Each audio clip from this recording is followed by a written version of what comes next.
Hi అండి, పిల్లల lunch బాక్స్లోకి టేస్టీగా హెల్దీగా మిల్ మేకర్ రైస్ ప్రిపేర్ చేసేద్దు. మీరు ట్రై చేసి ఎలా వచ్చిందో కామెంట్ చేయండి. పొయ్యి మీద కళాయి పెట్టేసి అందులో ఆయిల్ వేసుకొని బిర్యానీ సరుకులు వేసుకోండి. అలాగే సన్నగా చీచిన పచ్చిమిరకాయలు, ఉల్లిపాయలు వేసి దోరగా ఫ్రై చేసుకోండి. ఇలా ఫ్రై అయిపోయాక అర స్పూన్ అల్లం వెల్లుల్లి పేస్ట్ వేసి పచ్చివాసన పోయేదాకా ఫ్రై చేసుకోండి.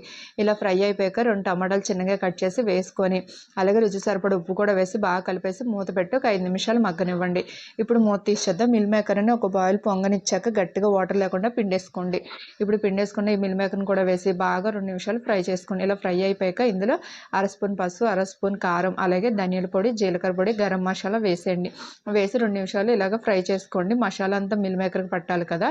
ఇప్పుడు ఉప్పేసి ఉడికించుకున్న రైస్ని కూడా వేసేసుకోండి. పొడిపొడిలాడుతూ ఉంటుంది అన్నమాట. ఈ రైస్ని కూడా వేసేసుకొని 2 నిమిషాలు కలుపుతూ ఉండండి. చూసారా ఎలా కలిసిపోయింది. ఇప్పుడు ఇందులో చివరిగా కొత్తిమీర వేసుకోండి. అంతే, మన మిల్ మేకర్ రైస్ ప్రిపేర్ అయిపోయింది. టేస్ట్ చాలా బాగుంటుంది. పిల్లలు కూడా ఇష్టంగా తింటారు.